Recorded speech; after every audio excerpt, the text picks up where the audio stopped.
So you got the you've got the to-do list there in front of you. Okay. So I got to change a couple of things. Yeah, do not. I repeat, do not buy that truckload of masks we were talking about. All right. Yeah. I don't know. I don't think we're going to need them. And do not fill up the company truck today. No, it's going down overnight. It is. Trust me. All right, bye. Well, you need a scorecard to keep up with what's going on these days, don't you? Welcome to Season 3, Episode 10 already of Niagara 411 Live.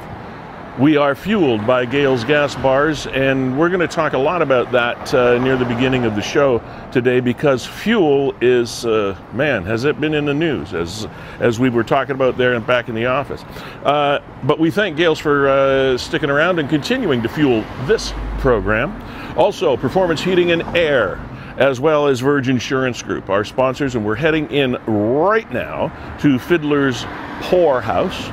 They are good enough to host us in their lovely window, sun-drenched today in St. Catharines, which is oh so cool. We are powered by WeeStreem. We'll talk to Kevin Jack of WeeStream in a bit as soon as he comes out from behind the camera.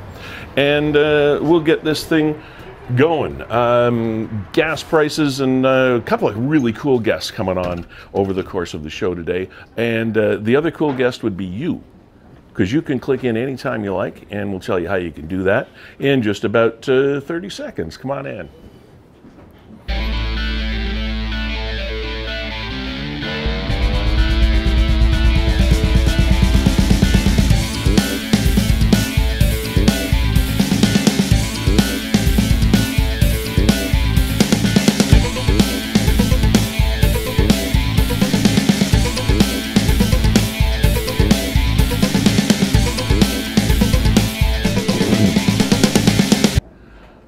Hello again. I think we are connected. All systems go. We have liftoff. Kevin Jack, ladies and gentlemen, on the right-hand side of your screen, co-founder of WeeStream, Canada's premier streaming service, and executive producer of Ye Olde programming here on Niagara 411 Live. Also, thanks to Nick and all of you that contribute to Niagara 411 on a daily basis, pretty much an hourly basis.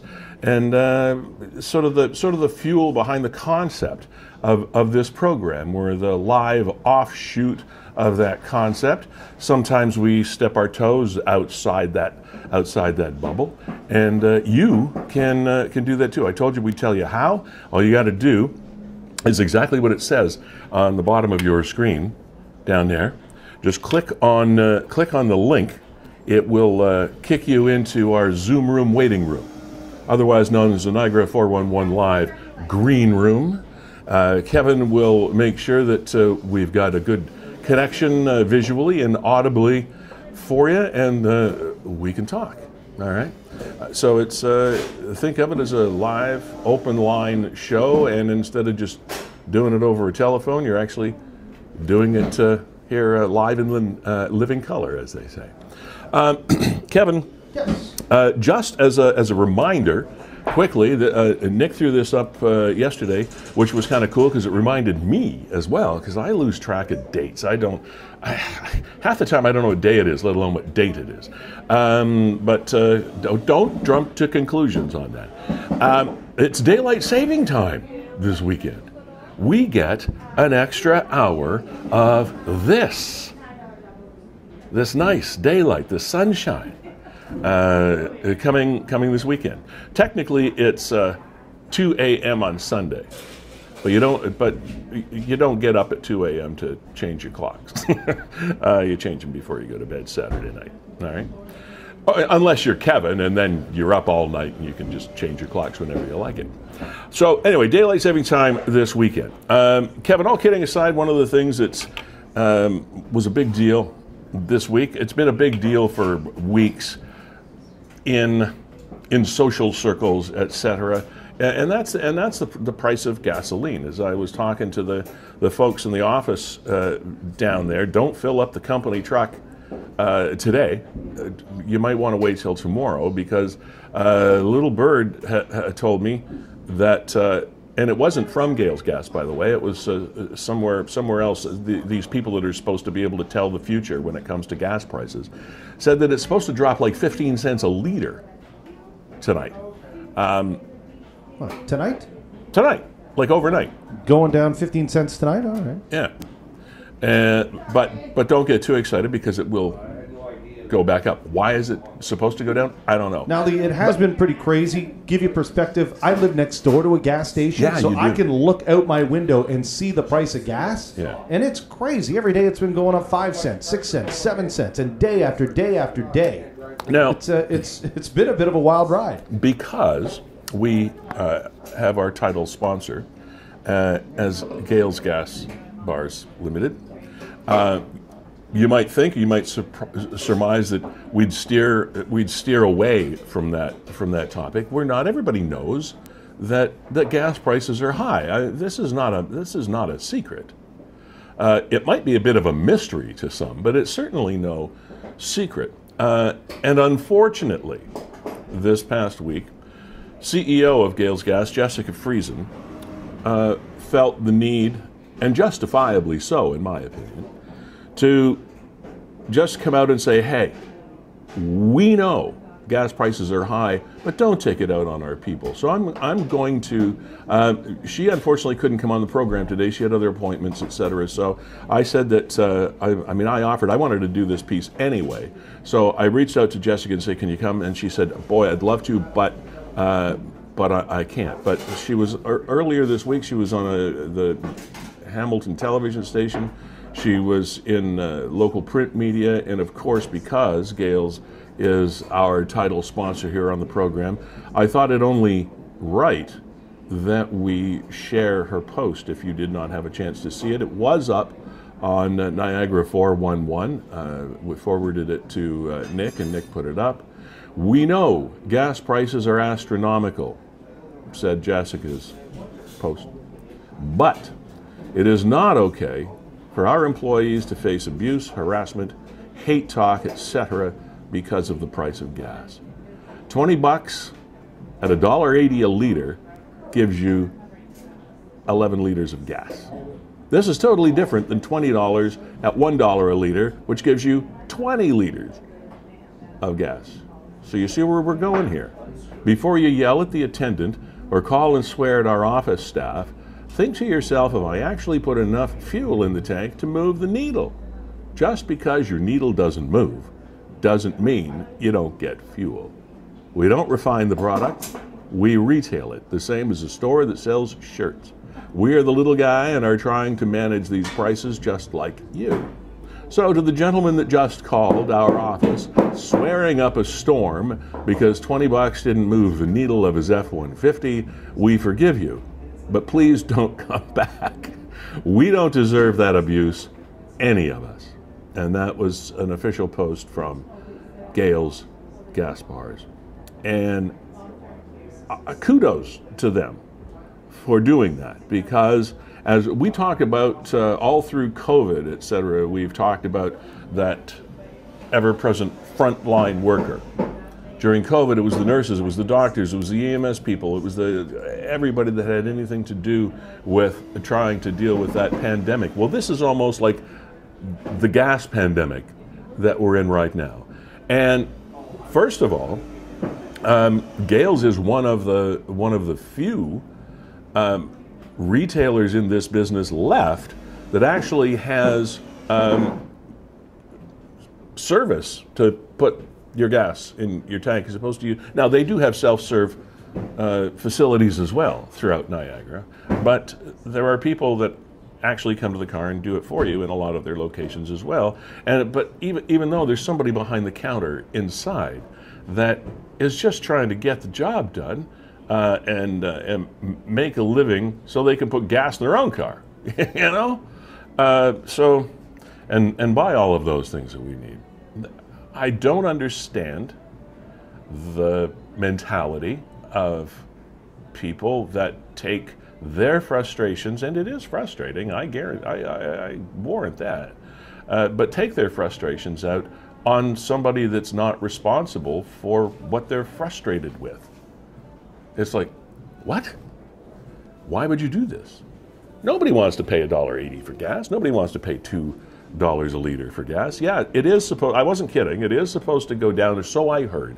It is supposed, you know, these gas price prognosticators that are out there said, some company, I can't even remember the name of it, said it's supposed to go down 15 cents a liter tonight, but then will start to work its way back up. How that works or why it works, I don't know. If you try to think about it too much, your head will start to hurt, but it is what it is right now. So I just wanted to share that the people, yeah, we're frustrated with some things. We really are. And justifiably so. Again, there's, of course you should be frustrated with things. Nobody wants to continue to wear masks, which we might not have to do as of March 21st. What's going to happen actually in Niagara? Well, we're not really sure, because as we have experienced in the past, our acting medical officer of health here in Niagara oftentimes has different views and leaves different policies in place in our lovely region of Niagara, different ones than are elsewhere in the province. So we're not really 100% sure yet, Kev, about Niagara. Well, Hergy has said that he's taking away, and he did on March 1st. He took away all of the Section 22 orders and everything that was specific to Niagara. Yeah. And I think he's indicated that he's not going to intervene this time around, over and above. Oh, he did do that. He's making some suggestions. You know, people keep asking him for My his apologies. opinion. And I don't know why you keep asking him, because he just pours fuel on the fire. Yeah. If you know what I mean. What I'm thinking, speaking of fire, Lee, and I don't know, I'm not... And throughout this whole thing, I haven't been in anti-vaxxer, right? I've been complying and critical. Complying, yet critical. Yes. But I'm wondering if somebody has ever started this. So we heard from the province that masks outside of, I think, like long-term health care homes, hospitals, and things like that. March 21st, right? Won't be required March 21st. So... Right. Which is why I told the guy in the office not to order those masks we had coming in. What's that? What are you doing with that? Well, it's my mask. I know. I'm wondering if we should have a mask. You leave the tags on your clothes and your mask and all that? I guess so. I didn't bother to take it off. Looks nice. Wondering if anybody's organizing like a mask burning. Like the big bra burnings of the women's liberation movement. Well, think about it. I would actually participate. I'm so done with these masks. I hate wearing them. But well, that one that you held up, that's just a hunk of cloth. Yeah, I don't even know if this does anything. But like those N95 ones, I don't know what's in there. Maybe it's toxic. So now we burn the masks, and you're breathing in all these fumes. You get sick from that. I don't know. But I'm making it up. No, but I'm surprised. I'm surprised I haven't seen that. Like a big community effort. Okay, let's all come together, whatever side you're on. I think all of us are like, I'm so done with wearing these stupid, like... I know. And they get wet, and it's hard to talk. You get exhausted. You get short of breath. I have talked to many people that have said, I'm going to continue to wear the mask for a while. Which is fine. I mean, it's not that you can't wear a mask. It's just that you're probably not going to have to in most places. But I have talked to quite a few people that said, I think under certain circumstances, I'm going to wear a mask. Like when you go into some place that, okay, prime example, and I'm not criticizing because I buy stuff there, the dollar store. Or, you know, you go in, you get narrow aisles, you get lots of people. It's like, I don't know, I kind of like the mask idea. Even without COVID, I kind of like the mask idea. But anyway, that's that is supposed to be our world, and I find it so. I guess it's kismet. Call it karma. Call it upcoming election in the province of Ontario. No masks. Wow! All of a sudden, it's like, that's it. We've had enough. The timing could election not be more in coincidental. June. Oh, it's so coincidental. So there we go. Maybe we'll do it, Lee. Maybe we'll do it. We'll live stream it. We'll organize a ceremonial mask burning. I don't know where we can do it. Put them up on. You know what you do like the Frankenstein movie. Get those torches with the masks hanging off the top. We're going to walk through the city square? Yeah, with the masks. It's actually not a terrible idea. Would be a nice. You know what? Would be a little liberating, wouldn't it? To finally, collectively say, whatever side you're on, we're all done with these stupid masks. Finished. Yeah. And again, I'm with you. I think some people would continue. Yeah. I think some people would continue. And it's almost like they're saying, okay, we know COVID's still out there, but if you want to get sick, go get sick. Go ahead.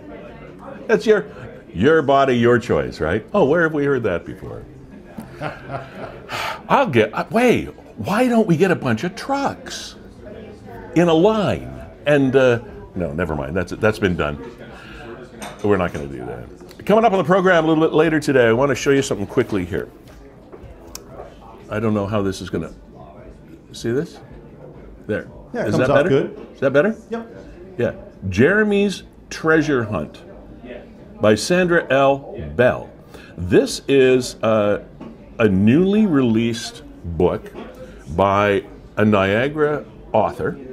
She is the mom of another Niagara author that we had on the program a few weeks ago, Sean Bell. He wrote, he's writing a trilogy actually, and it's a trilogy of the Grandfather Chronicles, I believe, Kevin, was the name of the book. And so actually, Sean and Sandra are going to be coming on. That's a quality piece of work right there. And the paper is high quality, and it's just like, it's like this came from Simon & Schuster or one of those big publishing houses, but it's they call it self-published. And we're going to be talking about that with them about 10 after 1 today. It's really, really cool stuff. Kevin, I don't know, what time is it, 12:17? Do we have our first guest So we do, there? and we also have, I'm just going to bring her on for a second. We also have Tara that's entered the green room. We have Tasha Davidson, but not sure. We always encourage people to join the show. Right. So here, we'll bring Tara on the show and see what it is that Tara has on her mind. Hi, Tara. How you doing? Hi, I'm with Tasha. Oh, okay, cool. You're with So if you Tasha. have her on the line, I'm Tasha's sister. Okay. And there is Tasha. You know what? Here, Leo, I'll do this and get everybody on there. All right, we'll do the magic of split screen, ladies and gentlemen. This is, you too can have WeeStream do your event like this with all these fancy bells and whistles. Ladies, welcome to the program. Your sister was unfortunately in the news, not in a good way. Weeks and weeks ago, we chatted with you before. Deidra Ann Smith is your ex-sister. I don't know another way to say it. It's a sad story.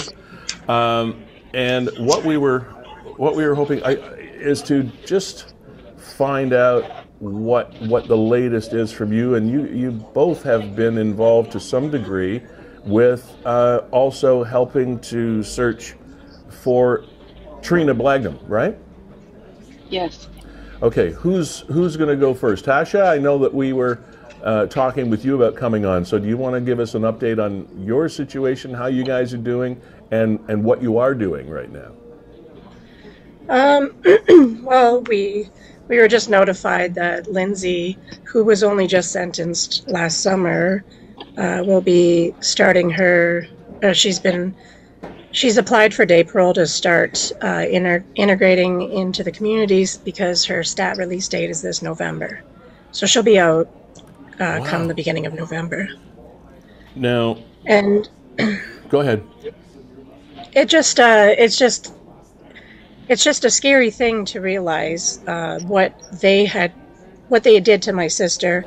We had the opportunity to go up to Halliburton a couple weeks back to go over all of the evidence and all of the videos, the video statements from the 3 accused, and it was astonishing to see how much evidence they had and how much they had before the sentencing, and yet none of that could be used. When we returned home, we saw on social media the defense lawyer bragging about how she was able to get her client off by technicality because of what the Crown had did. So that's how they got the deals. That's why we were told that there was no case, that they had no evidence. It was because of all that, but we didn't even know about that at the time. I was going to say there was a lot of demonstration going on outside the courthouse here in St. Catharines, and we Right, had that yeah. on the program as well, because we were looking forward to the final sentence maybe being, because there was so much of an outcry, not just from your family, but from the public at large about the light sentences that had been handed down, and the protest was there to perhaps wake up the judicial system and hand out a stiffer sentence, which did not happen. So after after the fact, you find out that there was some sort of something not done properly. Well, the defense says right on our website that because of what the Crown wanted to try them all separately at the beginning, Right. and then afterwards tried to do them all together. And the defense lawyer filed an abusive process. A which? And an abusive process. Oh, okay. And in the end, eventually, everything from the prelims was deemed inadmissible. So when the Crown kept telling us he didn't have a case, we didn't understand why. We only just found out reading this defense lawyer's website. And how many people, refresh my memory again, how many people were sentenced? 3. Yeah. Well, 2. One is out on probation. Already? Well, Yes. yeah. Okay. And She barely served any time. Sentencing. That was her sentencing. She got probation. 2 years probation. She got probation for the whole sentence. Right. Well, Okay. time served. So the little time that she did serve, which wasn't very much because she got out on bail as well. Understood. And the evidence, you said that you saw up in Haliburton. Just to refresh people's memory, your sister was killed by neighbors of hers, correct? The people that lived upstairs. Yeah, the people that lived upstairs. And then they went and, I'm sorry to dredge this back up, but they took the body of her and her boyfriend to Haliburton and disposed of their bodies in a Correct. horrific manner there. So that's obviously why the investigation was taking place up there. So and that's yeah. At the beginning, it was initially 2 first degree murder times 2, and 2 indignities, human remains times 2. It was dropped down to second degree Right. with the indignity, and then because of all of that, Okay, so it ended up being 2 cases, or two manslaughter cases. right. This That got dropped down to manslaughter. Manslaughter. No, it's And we had no So the indignity to the body got thrown out completely. thrown out completely. now. Let me And just. the judge that did the sentencing, I don't think was privy to all the information prior because of the abusive process that was filed against the Crown. because they made it inadmissible. So Right. Yes. can I just hop in here with a timeline, because I think it's important for people to understand. And you went over some of the details. I mean, murdered in the middle of night in their own home, bodies transported, dumped in Haliburton. They stopped While they along were the way. sleeping, we were told. While they were sleeping? They stopped. That's what we were told. Wow, I never heard that before. No. They stopped along the way at a pawn shop to sell off some of Yes. their items. Yeah. And what would be the overall timeline between when they were arrested and when they're going to be granted day parole? Is that They were 2 years, They 3 were years? arrested in July 2018 in 2018. July. 2018? In July, yeah. Arrested. But then the trial took place, and so they were, and one was given parole So- outright, like sort of a Right. suspended sentence. Yes. So she was let out on bail, Right. and then her sentence was 2 years probation. He was let out on bail as well, and then everything's time served, and with COVID and everything, everything's just. So he's already They out. really didn't get anything. No, he's not out yet. Oh, he's He not gets out. He's out next year. He's Next out year. next year. So, Okay. I mean, and sorry, I guess the point I was trying to make is you're telling me literally the time behind bars will be somewhere in the area of 3 years? Max. Maybe if yeah.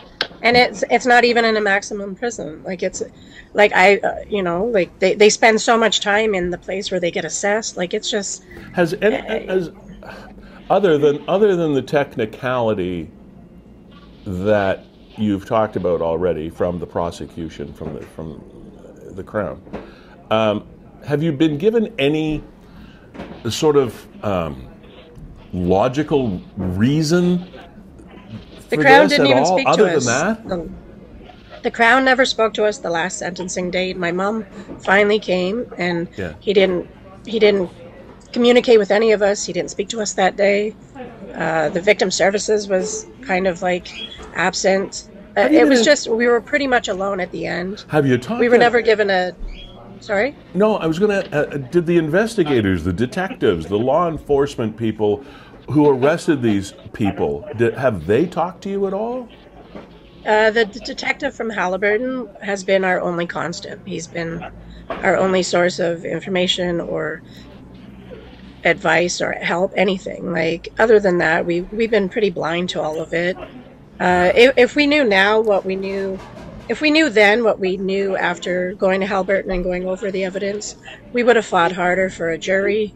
We had no choice whether it was judge or jury. We were told that a judge would be better. But after seeing everything that we saw, like, Ooh. we were just, Yeah. we had no idea what was happening, right? So it's pretty frustrating and scary. The reason I asked the question about the police is because these are the kinds of things that frustrate the cops too. They put a lot of legwork and investigation and emotion into cases like this, and then for the slap on the wrist, as the old expression goes, it has to be terribly frustrating for law enforcement as well. For sure. Now, maybe I can hop in here, Lee, because yeah, okay. there's something else that I want to make people aware of, is that Deidra was not the only victim here. No. And I'm interested to know. I'm interested to know what support, if any, you've received from the other victim's family, and I'm not sure as to his situation, but also want to further point out that we're not talking about a 3-year sentence for people who killed one person. They murdered 2 people. Yeah. Dumped their bodies in Halliburton, as you said, maybe while they were sleeping. Charges downgraded to manslaughter. Out from prison in 3 years. Can you elaborate on that? With Justin's family, they're very private, and we've always respected that. We fought for justice for both Deidra and Justin, with them always in the back of our mind, always doing it for both of them. They handled theirs the way they wanted to, and we've always respected that. So, fair enough. Because all people handle things in different ways, as you said. yes. People might say, "Well, if that was me, I would have." You don't know what you do until, God forbid, you find yourself in a situation. No, you don't. You don't. You truly don't. Well, I'll tell you, Lee. If that was me, if I was in your shoes, and I actually sent this comment to Tasha, if they told me that I could get 3 years and then be gone for murder, oh yeah, Right. I think I'd be exacting revenge. Yeah, somehow. And that's what's so scary. Like, people in this community or area saw the lax justice, the lax in the justice system there. And what's to stop somebody that, has a problem with somebody on the street or whatever, and hey, you can get out in 3 years. And on the Crown side of things, on the judge's side of things, it may very well be that you're gonna the judge or whoever says, my hands were tied. There was a mess up, and sorry. Well, that doesn't really But quite. that's what they need to work on. Yeah, exactly. That doesn't really The seem to technicalities shouldn't. doesn't quite cut it. If you read this defense lawyer's website, majority of her cases that she's won, and they're all pretty heavy cases, like, and she's won them all by technicalities. Not once has it said anything about guilty or innocent. It's not even about that anymore these days. It's technicalities. Yeah, unfortunately, that is probably the case. I want to ask you now about something else. I want to move on. Our thoughts, of course, are with you on this, and hopefully it will somehow still, ladies, in the not too distant future, affect some change or some rethinking of this process. Now, you are also involved with the search, or you have been involved with the search for another missing young lady that we've talked about on the show numerous times, and that's Trina Blagden. When did you get involved with this? We reached out to her mom last week. Okay. We've been wanting to. I think we just feel drawn to help. She went missing on January 31st. Yeah. December 31st. Time about December 31st. Yeah. Same time as around our sister. And just we know what it was like to be searching and have no help or no guidance. So. What has that experience been like for you? Hard. Brings up some bad memories. Pretty emotional. Yeah. What do you know anything that any update on that situation? We did hear a week or two ago, we talked about this on the program, that the family was encouraging people to search for, and they were going to put a lot of posters up in the area of and about Trina in the 3rd and 3rd, like 3rd Louth, 3rd Street Louth, and 3rd Avenue in is that it? 3rd Avenue? Yeah. 3rd Avenue and 3rd Street Louth in St. Catharines, because there was some information, some feeling that that was an area that should be focused on. Were you aware of why that happened? I'm not speaking for that family. No. We just want to help. We're just, we know what they post on Facebook in their group. Okay. All right. And respecting their privacy and information is kudos for that. We're just wondering if there was anything in particular that they had informed people that were helping them, like you, because there are others that are helping them look for Trina. Whether there was any information that they'd passed on to those of you that were helping. That's why I asked the question. Just that their main goal is to find her. Yeah. Okay. And bring her home. Are they continuing to focus on that area, ladies? I'm not sure about that. I just know that they're still searching. Okay. Are you continuing to help? Yeah. When we're not working, yes. Yeah. Okay. Thank you so much for joining us today. Words fail, and I mean that's our business. It's been my business for years, but there are sometimes just you don't have the words. So all we can say is our hearts feel for what you and your family have gone through, what Trina's family is going through as well, and I hope we meet again sometime soon under cheerier circumstances. And again, we appreciate you putting yourselves out there for us and for Niagara, and to let us know that the justice system is doing what it's doing when it does it, and it's good for us to know that. Yeah. Justice has to change. They failed us, and I'm sure they'll fail many people after us until it does change. Thanks for being here, ladies. Thank you. Thank you. Hope you have an okay day. Thank you. Bye. Bye. Bye-bye. It's still hard to wrap your head around, Kevin. It is still hard. And there's Deidra right there. They were arrested, these 3 people, in 2018. Trial takes place over a prolonged period of time, after a prolonged period of time as well, because things take a long time to get even to trial.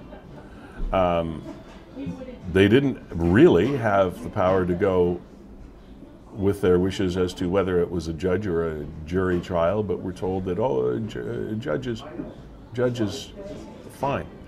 Kevin, again, like I said, you can't second guess anything. They're probably second guessing themselves already, but even if they did have the power to make that decision, it just seems that, as they say, being judged by a jury of your peers, one would think there would be some sentiment in that, in the jury process, that perhaps wasn't there with the judge who's following the letter of the law, you know? Yeah, there's occasionally, Lee, there's things that come up that make me a little, I don't want to say embarrassed to be Canadian, because I'm proudly Canadian, but make me wonder why it's happening in Canada. Is that a better way to put it? I'm not embarrassed, but I'm wondering, is this Canada? I thought we were supposed to be better. And when you see that, 3 people killing 2 people in the middle of the night, covering it up, transporting the bodies, stopping selling at a their pawn property, shop, dumping the bodies in Huntsville, to say at the end of that it's 3 odd years behind bars. If that technicality, that what the hell's a technicality when we all know these 3 people killed them? I know that. I'm outraged by the whole thing as well. But the technicality they were talking about is, it sounds like lawyering 101. How do you say, I want to try them together, then I'm going to try them separately, and then go, and that's stubbing your toe on a legal process technicality?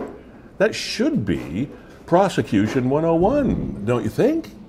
You would think so, but I also would hope that we live within a legal system where I don't care what the technicality is. I got 3 people here that are all responsible for the deaths of 2 people, to the indignity of their human remains. Yeah. And 3 years is not enough. And the indignity part, they said, was completely ignored. Wasn't even taken into account. Again, I mean, you could do all the legal meandering that you want, and I think to the everyday person walking on the street, they don't give a crap. You got 3 people, and justice needs to be served, and all 3 of them are responsible. Now, whether it's 25 years for one and 20 for the next, but 3 years and you're gone. The one girl gets probation, it's insanely, it's not justice, it's injustice. And like I said, you think anybody in her family, if they were granted the same deal and said, okay, listen, you can go kill somebody. They're going to get 3 years behind bar, and then they'll get day parole. Yeah, I'm going to go find them. I don't know. Now, Lee, then again, vigilante justice isn't really justice. Now, at the same time, Niagara 411 is a powerful vehicle. Yeah. And this week, it was proven in spades. It was. Absolutely. Remember this guy? Oh, yeah. How many times? I think I was a viewer of this video something like 10 times, just to try to figure out what was happening here. And it's quite the story. You'll see this, well, you've probably already seen it. If you're familiar with 411, you have. But here he goes, around the corner, boom, up on the curb, and off it goes. Boom, off the curb, up it. Now, it was reported as an accident. The vehicle in the attached video was involved in a collision and fled the scene. What we assumed by just looking at that post and looking at the video was the fact that was the accident that you're witnessing somehow right there. But that is not the case. That is the vehicle fleeing the scene of the accident. The accident not included in the video, but that's why that moron was screaming around that corner and up on the curb because they were fleeing an accident that they'd already been in. So that's why they reported there'd be significant damage. Now, Kevin, there was a big follow-up to this, thousands of views, and but they have actually wrapped this thing up in the fact that they found the vehicle and et cetera. And that's where Niagara 411 came in, because the video was posted and the comments came in, and as a result, as time went by, they located the vehicle, and like boom, look at. So Lee, this is in Meriton, at Glendale and Bessie. Glendale, yeah. And if you remember, Look at that. That's right where there used to be a four-way stop just east of Johnny Rocco's. And I'll say, I know that place. A little bit of controversy, they took away the four-way stop. Now, it has nothing to do with this incident, I wouldn't think. But that looked like the whole front end that came off of that. See that? It hits a garbage can and a mailbox. And it looks like the fender plows, like, comes off the SUV. Actually, that could be your car, Kevin. It could. It's a Nissan Rogue. I recognize it right away. I drive a Rogue. I love my Rogue. I didn't notice any damage to your vehicle today, though. No, so there wasn't, but people noticed. I mean, the keen eye of Niagara 411. So here we go. We look in the comments. Yeah. And you start looking down. Okay, there's Nick, and he's cropped it out. Right. And people identify, yeah, that's there like a 2014 to 2016 era Nissan Rogue. Exactly. And I knew it right away, too. I'm like, oh, man, there you go. Somebody says there. Yeah. It's a 14 to 16 Rogue. Yeah. Okay. And then look at Haley. Now, Kev, roll back down there for a bit. Or back up, I should say. There is someone there from Mr. Vetter says the video is dated 2020. Was there some sort of date stamp problem with that? How does that happen? If you want to call it a problem, I mean, it's up to the user when they install it to actually set the date and time. So if you don't set the date and time, or maybe you replace the batteries, or your car has a power failure or whatever, so it's really immaterial. It wasn't the right date stamp on it, but... No, but people might wonder. So people did wonder. So here you go. So Haley jumps in. Maybe found the car, significant front end damage. That's the plate I pulled over to let it pass me. That from Haley. Entire front bumper and grill all gone. Yeah, because that's what it looked like when it came off that curb. And then Sam jumps in. Sam says, Haley, I saw that car too. You might just be right about this. I called OPP when I saw it on the 406. Haley said, yeah, I called them. They called me back and said they've got the car, I guess. Great job. One more person driving reckless off the streets. And that is a direct connection with how the Niagara 411 community can work for the betterment of us all. So kudos to you folks that were paying attention to this. And you know what? Also, kudos to this dash cam guy for obviously sticking around and getting the information to the right people. Because if you see the video, the dash cam footage, this car's not involved in any way. No. They're just sitting there waiting to make a turn onto Glendale. Yeah. And this happens in front of them, so obviously they said, hey, hold on a second. I got a dash cam now. I'm rolling. Yeah. This footage could be of use. Bang. Very, very well done, everybody in the community that had anything to do with getting that person off the streets.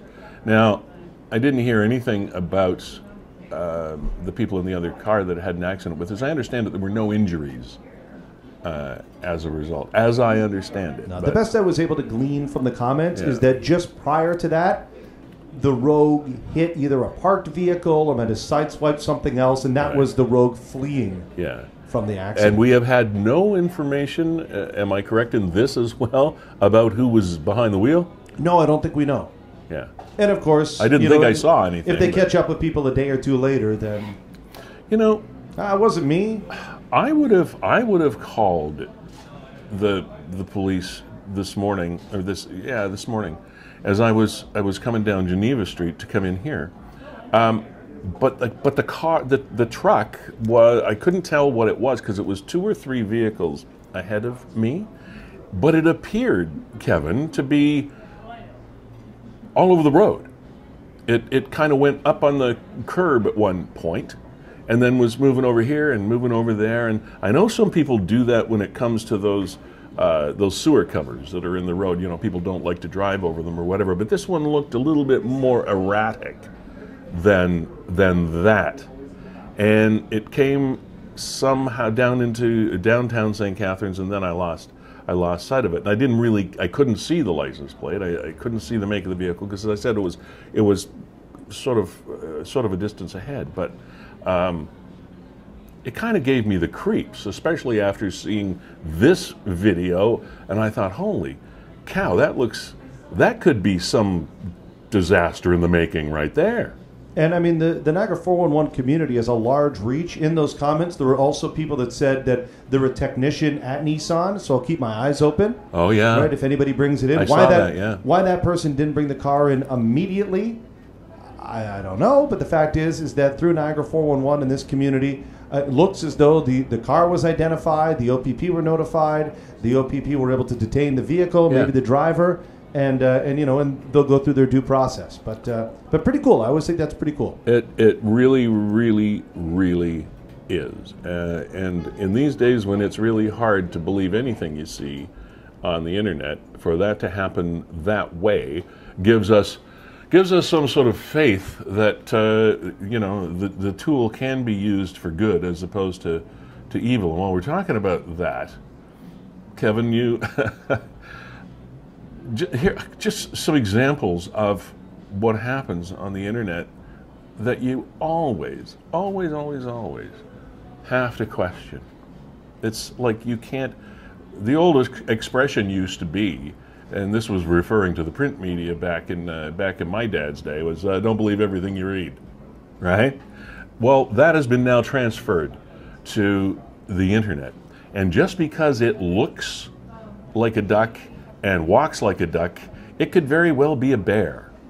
You just don't know. It might not really be a duck after all. Yeah. So, and did you dig up? Was this a Zelensky thing that you were going to show us? Yeah, that's where I'm going to go with this, because I mean, fake news is just everywhere, and you don't know what to believe. Now, my wife shared this last night, so that's where I was going to go, but she since deleted it because, we outed her. Oh no. Magdawang. I'm just trying to see where it originally what it came was, from. Anyway, it was a post that the president of Ukraine, Mr. Zelensky, was seemingly in the picture and in front of a microphone singing his heart out. And boy, I mean, he was a stand-up comic, and he was an actor, and he's the president of Ukraine, and wow, he can sing too? Well, no, he can't, because this isn't him. Yeah, but it was circulated like it was him. But look, it's crazy. So here it is. It says "Endless Love," sung by President Vladimir Zelensky and wife Olena, for each other and for Ukraine. And look at it, 10,000 shares. Yeah. 10,000 shares. A lot of people, and you read the comments, 350 comments, oh, it's so beautiful. And then people also in the comments pointing out, that's not him. And this Pablui guy, who the hell is he? I don't know. But he posted it, and then, my wife shared it. Like, that's got to be a made-up name. I looked into it a little this morning. When we saw it last night, I'm like, I don't know. Yeah. Like, there's some talented people out there, but you're telling me that this guy that's standing up for Ukraine, that used to be a TV actor, also has a beautiful singing voice and has done incredible duets in English. I mean, here, I'll let you listen to some of this, and you can see it's incredible. And again, it's not him. My love, there's only you in my life. Perfect English. Thing that's right. He sounds more like Lionel Richie than Lionel Richie. My first love. And this is supposed to be his wife. Yeah, right. For every breath that I take. Isn't that something? Your every step I make. Okay. Now, do we know who they really are? Who are they really? So who are they really? Yeah. She is an accomplished country singer. Okay. And he is in a band with his brothers, and they're from Florida, and they do cover songs. Obviously. And they do them well. Yeah, apparently they're successful just doing cover songs and cover versions of other people's music. They're like bar bands. Yeah, but they brought it up to another level. Yeah. Right, I mean, this is a professional recording, and they're in the studio. They probably get millions of views on Facebook and probably fund their existence that way. And Mr. Pablui Magdawang, whatever the hell that means, circulates this as being President Zelensky and his wife singing to each other and for the country, and there's 10,000 shares. That's the scary part, right? 10,000 shares. Oh. And here, they'll tell me in the comments who it is. And look at these people. Wow, beautiful voices. What a beautiful couple. You know? God bless Ukraine. Wow, God bless Ukraine. And then it's not Zelensky. There you go. The lead singer from a band called Boyce Avenue. And the woman is Connie Talbot. Oh, man. So, misinformation everywhere. So we use this, ladies and gentlemen, once again to illustrate to not believe everything you see. And you know what? When I first saw that, it didn't pass the smell test. No. I go, really? No. This guy also sings incredibly in the English language with no accent? I don't know about this. Okay. We were looking at a couple of other things earlier, too. Well, we also wanted to show this guy here. Oh, sorry. That's nobody. That's nobody. We wanted to show this guy here from the NRP that did a polar plunge. Oh, yeah, there we go. Sergeant Gross was freezing for a reason, supporting Special Olympics. Taking a plunge into Lake Ontario. In Port Colborne? That's Lake Erie. Yeah, it would be. Oh, Olympics to support Olympic. I'm sorry. I said Lake. I saw the Ontario, and never mind. My head did some strange things. But yeah, it was Port Colborne, so it's Lake Erie. All right. Sergeant Gross does incredible work all year long throughout Niagara in support of Special Olympics Ontario. I have heard his name before.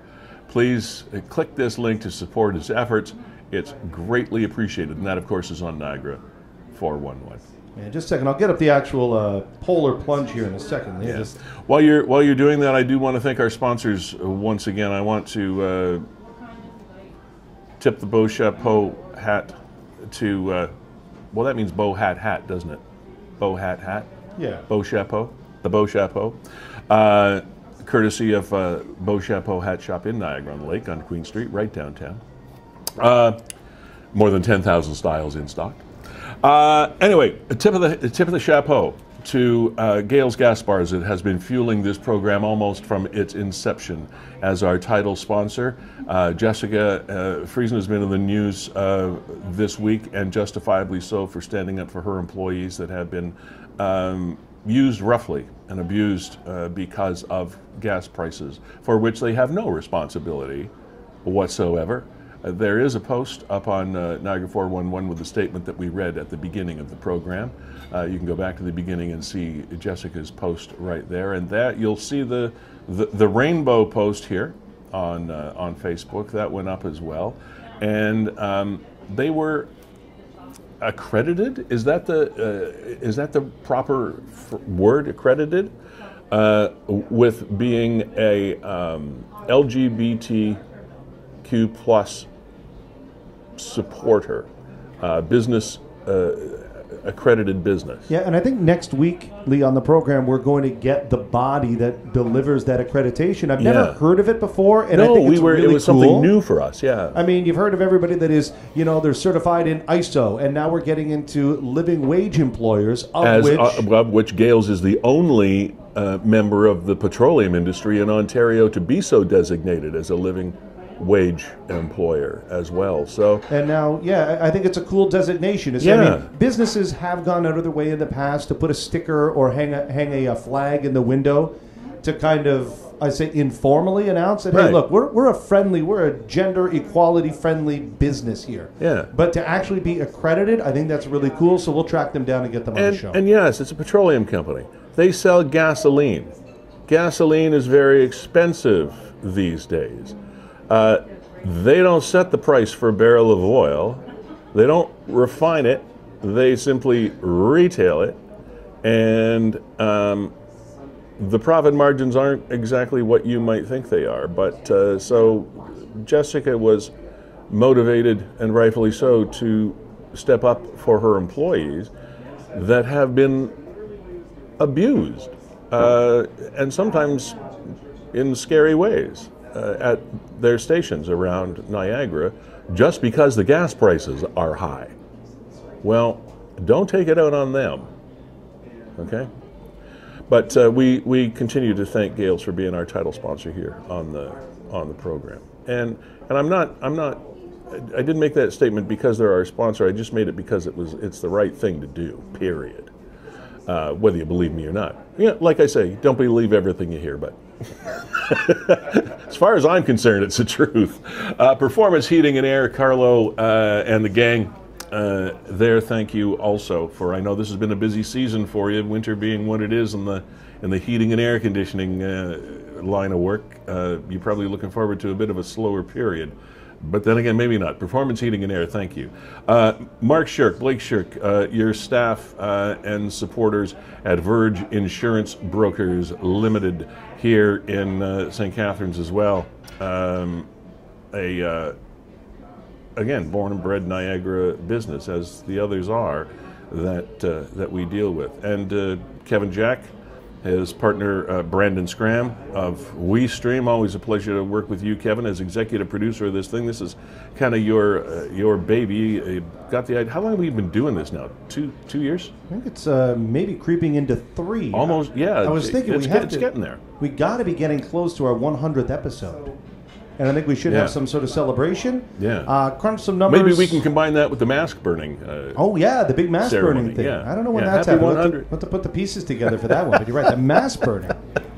I would welcome the mask burning. As I said, I comply, but I criticize, and I can't wait to not have to wear a mask anymore. Now, if they tell me that I got to start wearing one again, I'll wear it. I'll start wearing it again. But I'm happy to not. No. You're not going to have to wear a mask until after the election. Okay. So you got probably till the end of June. Now, Lee, I did want to show the polar dive there. I think it was Sergeant Gross, right, in support of Sergeant Gross, yeah. Special Olympics. Yeah. So here he is here. There's our man, Sergeant Gross. There he is. And here he goes. I'm cold just looking at him. Special Olympics, I'm freezing for a reason, supporting the Polar Plunge 2022. Go to polarplunge.ca and support us.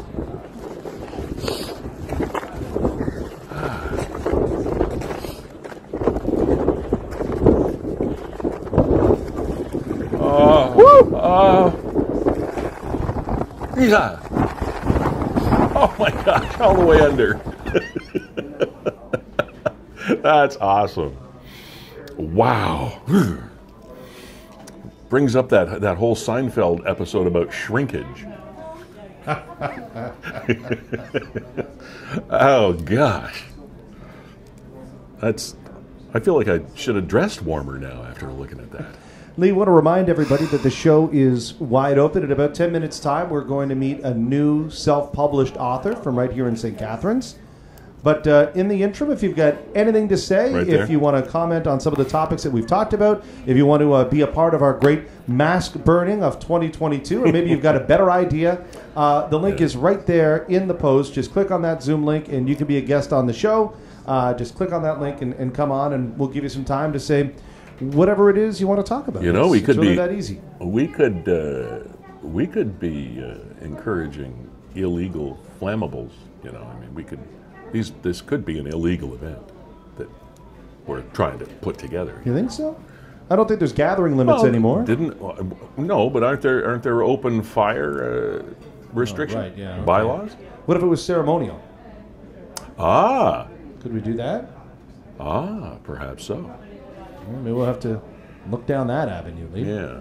We could probably create a new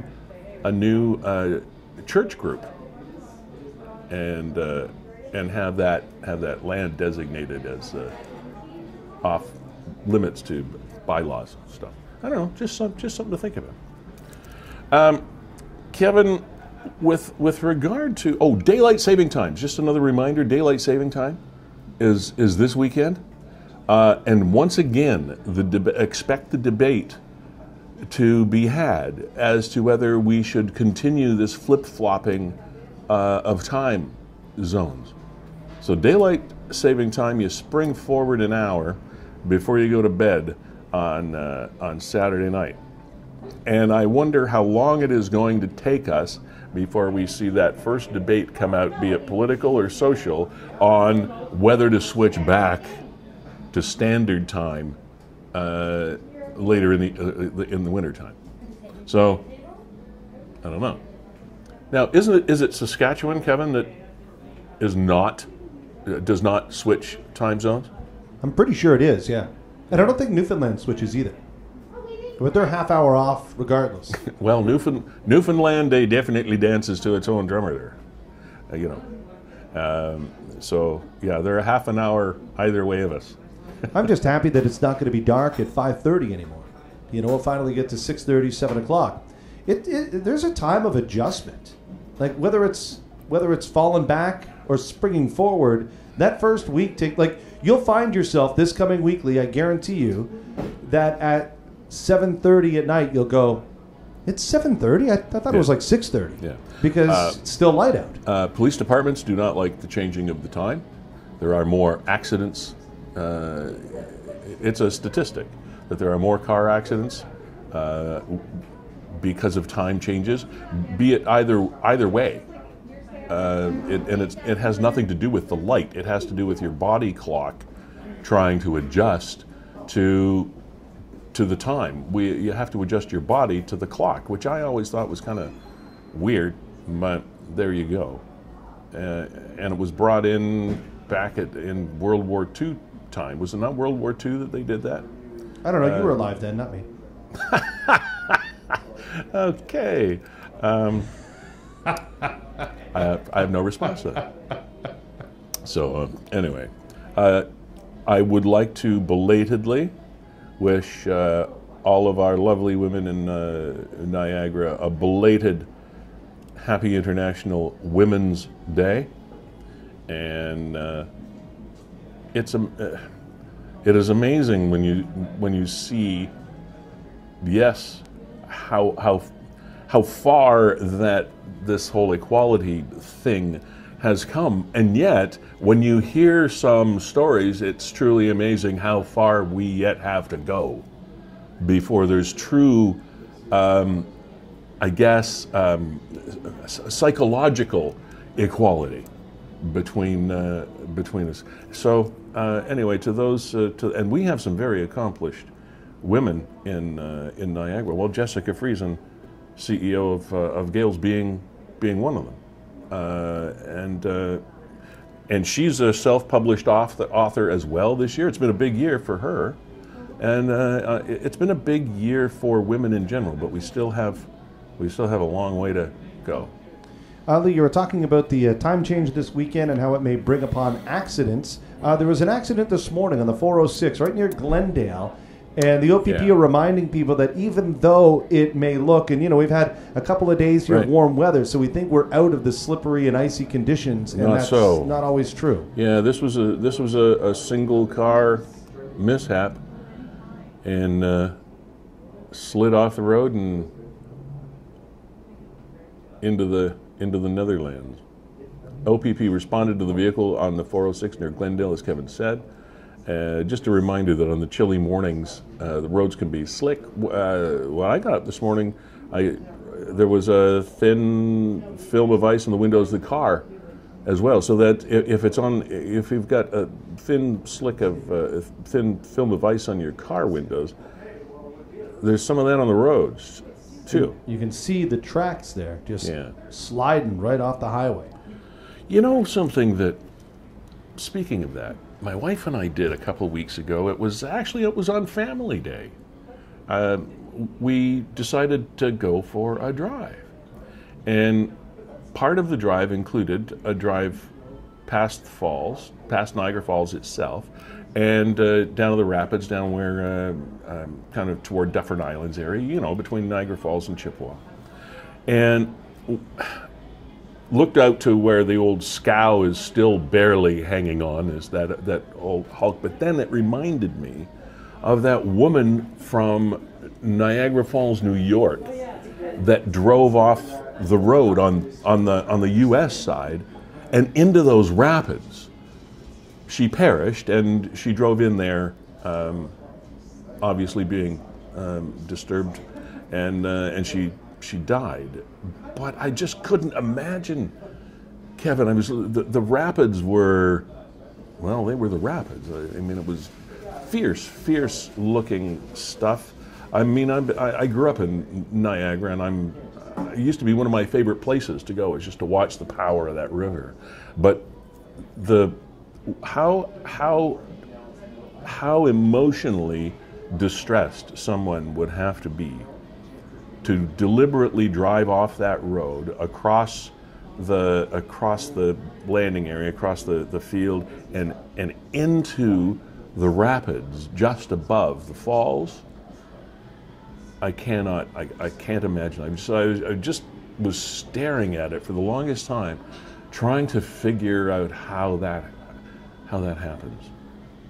And whoa, it just and then the car eventually went over, didn't it? I mean, they got her out of the car. She was passed away. But don't think it was ever recovered. It just disappeared. No, I think it just disappeared. It went over. So it's down to the bottom. It's down somewhere? to the bottom of the falls somewhere. Yeah. And I guess that's where it shall remain Forever and a day, as they say. Yes, crazy. Lee, on the weekend, I want to give a big shout out, not just to all of the organizers at Niagara Wine Festival, but all of the wineries that we went to as a Valentine's Day gift. I bought for my wife and myself nice. What's it called? It's the Passport. Okay. It's the Passport program that they have at the Niagara Wine Festival. This was the Ice Wine Festival. Right. And it allows you to go to, there's 29 participating wineries. Mm-hmm. All of them have a small wine sample and a food pairing. Right. So as you jump from place to place, we kind of mapped our course based on what it was that we wanted to eat. Yep. And we really enjoyed De Simone Winery up on Highway 55. It's a very nice ice wine, and they delivered a barbecue chicken slider. We had some lobster nice. bisque on the way up at Conselman's. We had some butternut squash soup.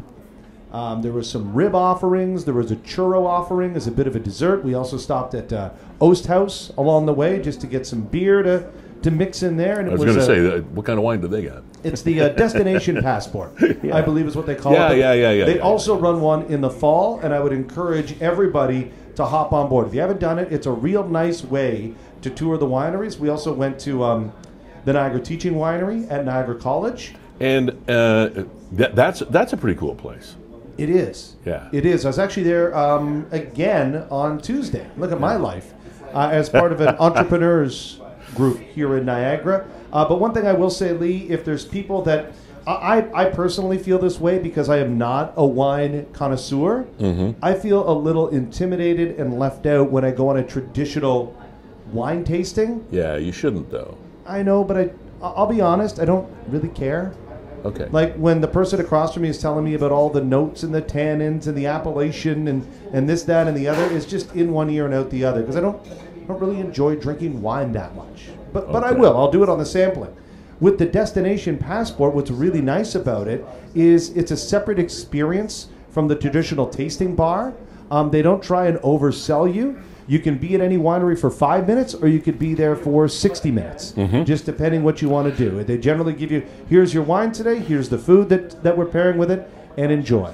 Having worked in the wine biz for a while in British Columbia as well as here, one of the things that the folks, a lot of people don't realize is the amount of effort that the staff and the ownership and the management of these wineries go through that put on these events, like the Passport event that Kevin's talking about.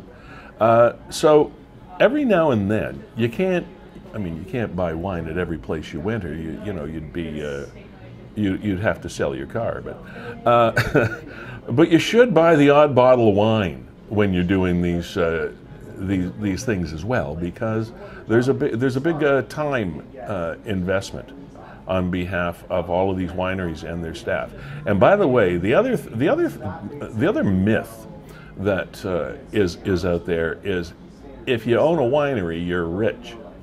Well, nothing could be further from the truth. Now, some wealthy people, some people that are already fairly well off, because they want to be a hobby farmer, will get into the winery business.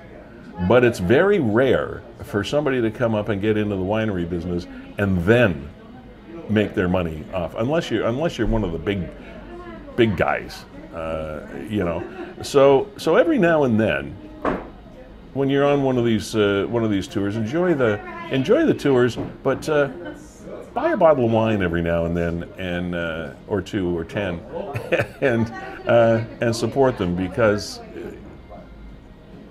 they really do a lot here in Niagara to support us. To that end, Lee, and I'll leave you with this story before we get to our two local authors here. Okay.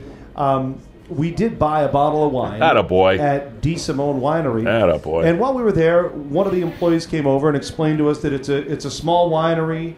There's only 3 of them working there, and so on and so forth, and was all fine.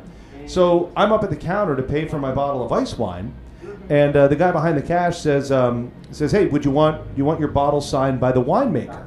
I said, "Sure, that'd be great." So he grabbed the bottle off the shelf, cracked open a Sharpie, and signed the bottle.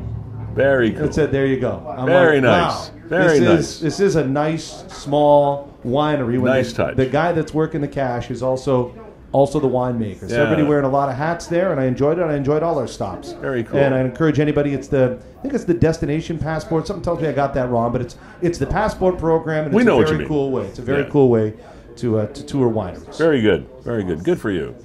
Happy to do business with you. Do we have our authors standing by? We do. You may remember, but if you don't, I'll remind you, that we chatted with a fellow by the name of Sean Bell. He lives here in Niagara. He is a newly published author, or at the time was newly published. He's been at it, his book's been out for a while now. Book number 1 of a trilogy called The Grandfather Chronicles. And we talked with Sean Bell about the so-called process of self-publishing.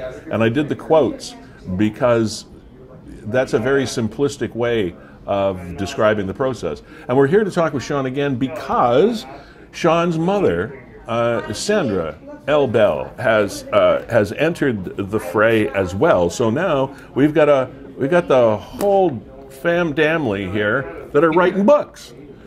There's your book. Sandra, hi, how are you?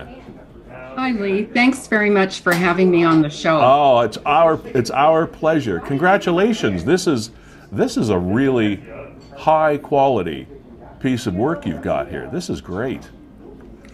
It's been very exciting, Lee, and it's been a long journey, but a great journey, a really exciting one. So, have you always been interested in writing, or did you kind of get the bug from Sean? Well, years ago, and I'm talking when Sean was probably about 4, I originally wrote a children's picture book, 16-page book. Okay. And in those days, nobody would take a chance on an unknown author, even though I sent it out to many different places.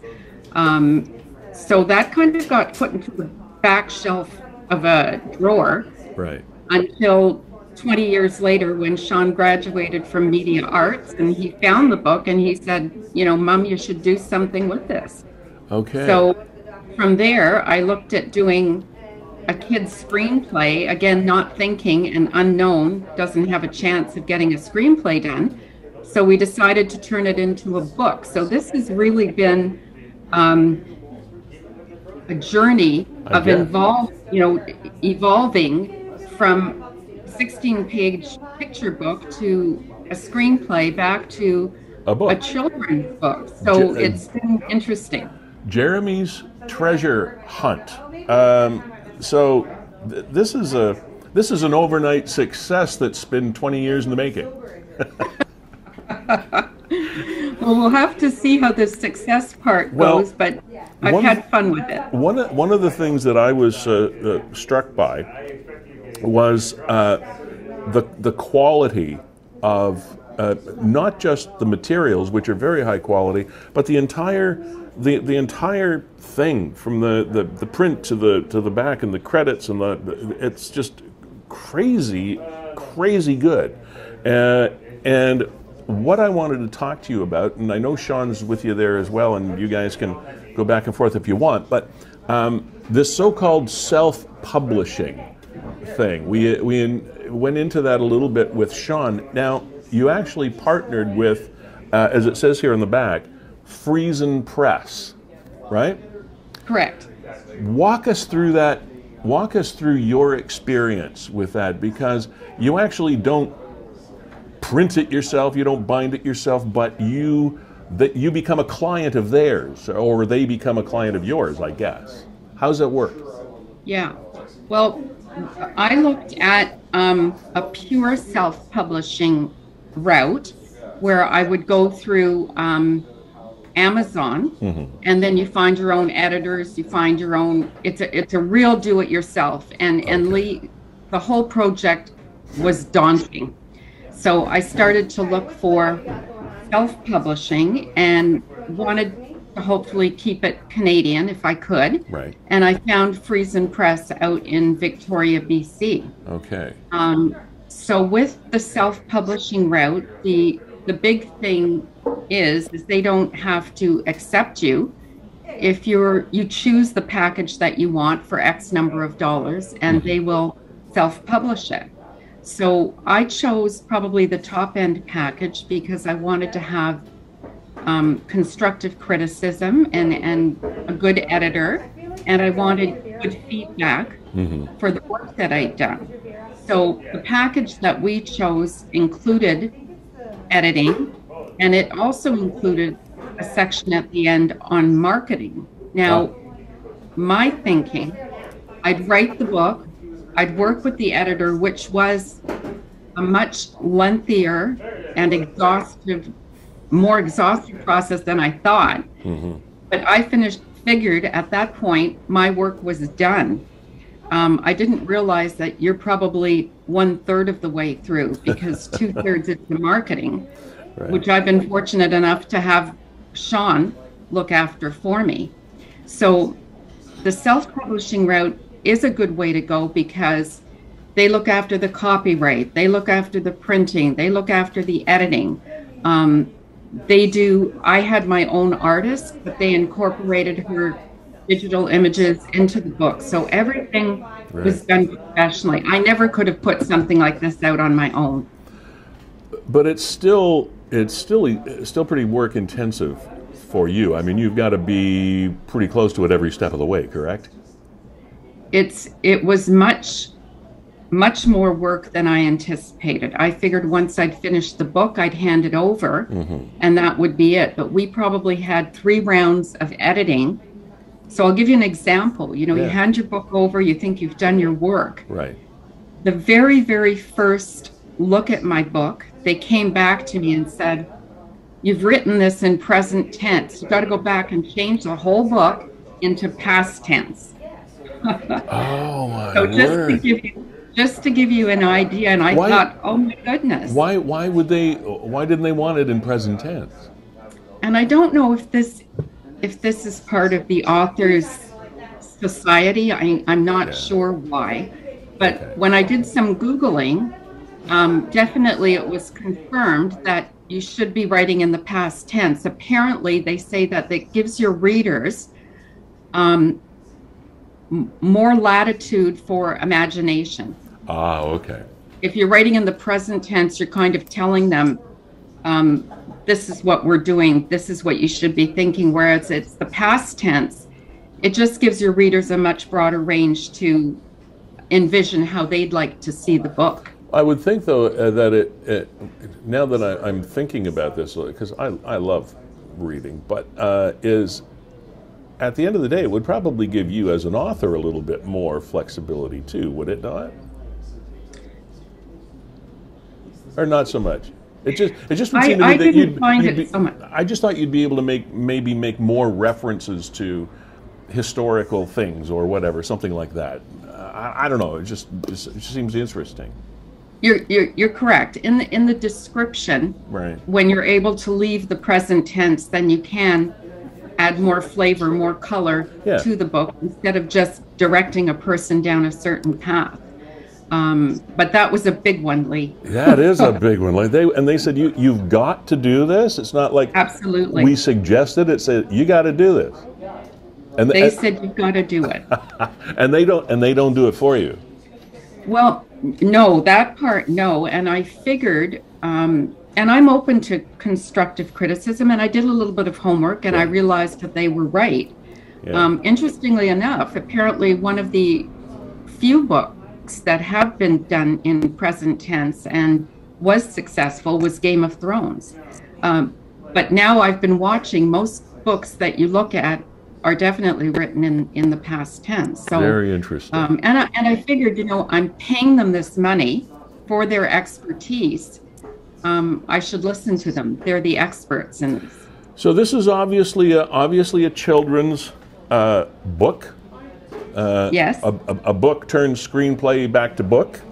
And who are the target ages for this book, Sandra? That's a great question, Lee, because it was something that I talked to my editor about at length, because the age group would be 8 to 12, because you get some 8-year-olds that are more advanced, and you get, sure, you know, different reading levels, sure, in that age group. Yeah. But what my editor said to me, and he wanted me to leave the book as it was, he thought it was good. He called my book a hybrid, because okay, it is for, you know, for 8 to 12-year-olds, but the text might be a little bit longer than what you'd normally put out, you know, in that a book for that age group. Mm-hmm. So he called it a hybrid and said to me that there are many types of books out there. It's not so rigid today when you're writing that you have to fit into these certain molds. Yeah, understood. So, is the book available only online, or do you have it in stores in Niagara, or where do we find Jeremy's Treasure Hunt? Well, Sean encouraged me through the marketing that he did to, you know, have a good local presence. So right, we used Forget Me Not, which is in the north end of St. Catharines, and the book is available through the Friesen Press online bookstore as well as Amazon. Okay. And I think, Sean, right now you said we just got into chapters. Is that right? Absolutely, yes. Jeremy's Treasure Hunt is available in chapters and core as well in St. Catharines. Awesome. So it's out there on multiple platforms right now. That's terrific. And what's the price point on the book? Go ahead, Mom. Yeah. Well, Go ahead, retail price is $29.99. Okay. That's for the hardcover book. Yeah. And the online prices are obviously much cheaper through either Friesen Press or Amazon is probably the best price point, Sean, right? Would you say? Yes, Sean's definitely. pricing for me. Yeah, it seems Amazon, the online forums are where people are going to look for books today. Okay. There's a very particular audience out there that looks for a hardcover or softcover books. Right. You know, people that are still into having books on a bookshelf, right, Lee? There are a lot of people right now that are looking to buy the book through e-form. So Amazon is the big hub right now because everyone's on Amazon. So that seems to be the one right now where a lot of people are congregating to look for new books that are available. That's good because I narrate books, or as part of my home business. So that's good. Oh. Anyway, this is like I said, Sandra. This is just an absolute treasure, actually. Oh, you're very kind. Thank you, Lee. Illustrations by Nastasia, and I have no idea how to say her last name. Go ahead, Sean. It's Merchant. Nastasia Merchant. Nastasia Merchant. Merchant, yes. All right. It's spelled much more complicated than it's pronounced. Yeah. And the illustrations are really good. Kevin put some of them on the screen earlier for the folks to have a look at, and the illustrations are awesome as well. So anyway, congratulations. We wish you well with it. And I know you've invested your own dollars in it, and I think when we were talking to Sean the last time, the premier package, if you will, that you bought is something around $10,000. Is that right? In that neighborhood? Yes, if you include the book insurance and the purchase of the books, it would be around 10,000 Canadian. All right, Sean, thank you for showing up here as well. I want to be able to get an update on how your trilogy is going. Now, the trilogy that you're writing is the Grandfather Chronicles. Book 1 is out there. Is book 2 finished yet? Hi, Lee. So nice to see you again, and thanks so much, Kev, for making this possible. Having my mom and I on the show, it's a big moment. It's great. Over the years, my mom and I always kind of sat around and had coffee and kind of pictured what this moment might be like when we both have our books become a reality. So this is an exciting moment to see, to share this interview with my mom is great. Something I'll never forget. So I can't thank you both for that.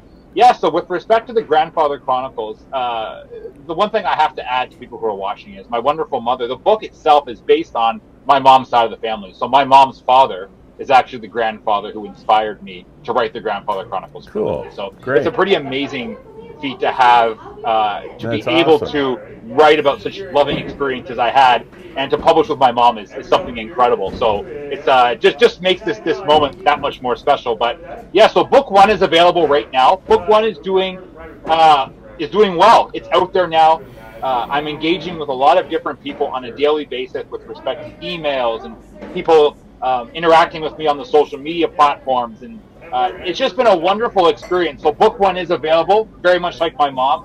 My first book is also available in Forget-Me-Not in St. Catharines, so it's available there. Okay. It's also available in Chapters and Coles as well, and available worldwide on where all major online books are sold. So it is out there worldwide, which I say that word and it's hard to believe when I say that, but to answer your question about book 2, and I'll say it here first, book 2 is about halfway done right now. So I'm writing book 2 cool. In my spare time right now, and I am working towards having it out soon, but I want to make sure it's done properly. Book 2 is my favorite book of the series, and I want to make sure that book 2 is something that will just leave people just in awe. So that's why I'm working very hard on that. And you are publishing the remainder of the trilogy through Friesen Press as well, correct?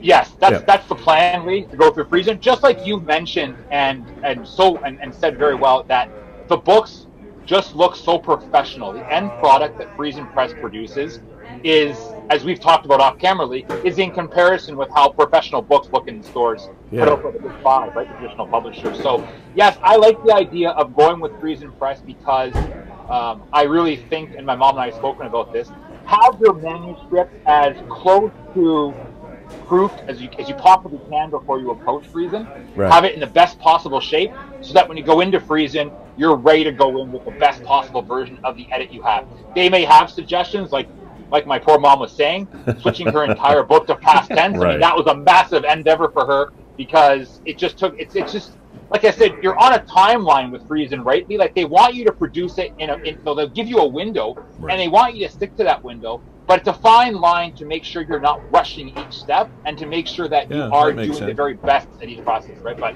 that's important, and that's my plan, is to go the rest of the way with Friesen and get that trilogy out there, because I'm dying to dive into book 2 and 3. Now, we're going to have to go soon, but I did want to talk about one more thing of this process for people that might be thinking about this, and I'm sure there are many.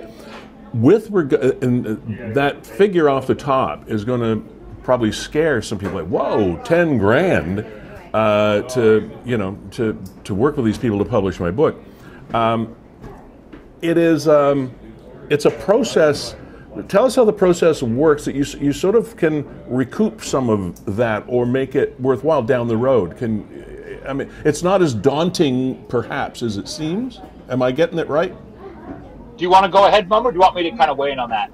Yeah, I think when Sean and I sat down and talked about this, Lee, we looked at it as starting our own business.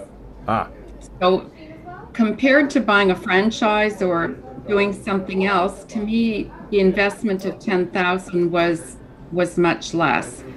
Perhaps the risk was higher, but $10,000, fortunately, was a doable number. Okay, got it. We decided to go ahead with it. The cost, if Sean and I do earn some money from this down the road, then some of the publishing expenses can be offset against that. But that's down the road. Right. Now, Sean, you've got 3 books planned, As Yes. you don't have to spend $10,000 per book, right? Yeah, it's a great question, Lee. We discussed that a bit off air this morning. That's right. So 10,000 would be the absolute max you would spend with Friesen Press. That would get you the legendary bundle edit, which is the highest editing bundle they offer. Okay. It would get you all the marketing modules with David Chilton, who's a world-renowned marketing expert. He's worked with a number of different entrepreneurs and authors, so you get access to hundreds and hundreds of hours of his modules.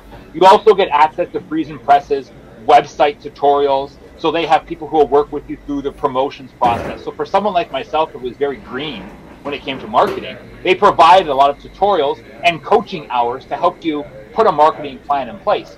Well, with book 1 out of the way now for both my mom and myself, book 2, you don't have to spend on the marketing modules. Because as long as you're with Friesen Press, you always have access to that. So you paid for that the first time. Okay. So that's about $1,500 knocked off. We're not going to be paying for the website services because both my mom and I have websites going now. We've done that already. So that's another $1,500 knocked off. So I think the thing to consider here is that if you're going to produce multiple books, you might have to spend a little bit more out of the gate.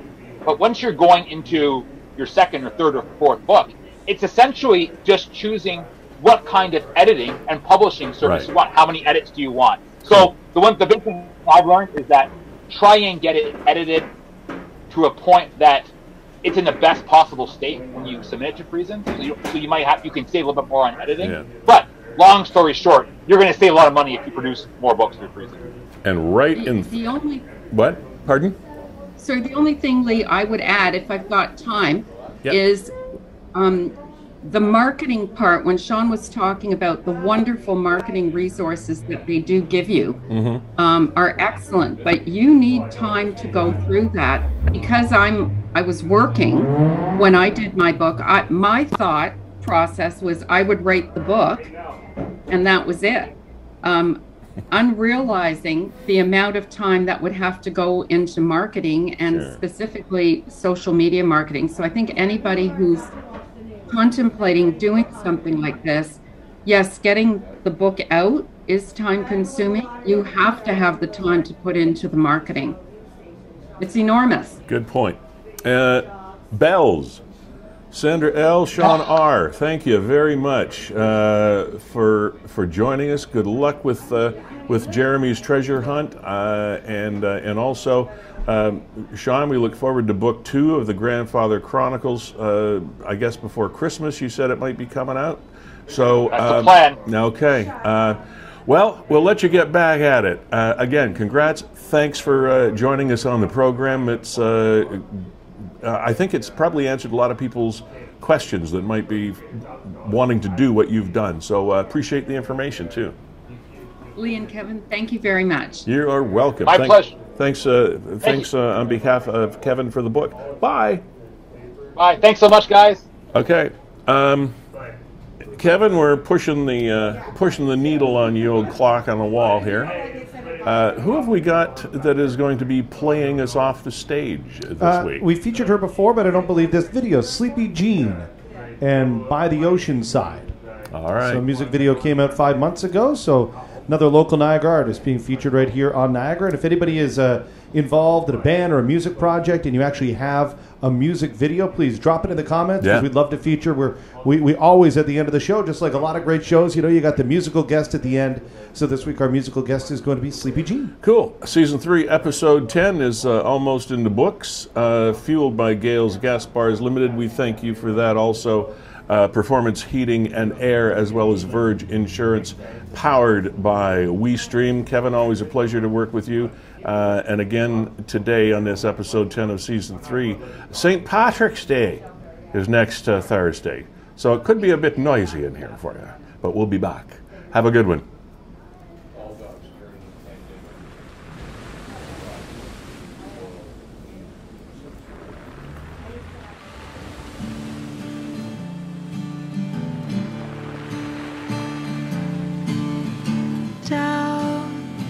Down by the ocean side, a willow she weeps for me. She saw my love go cast his life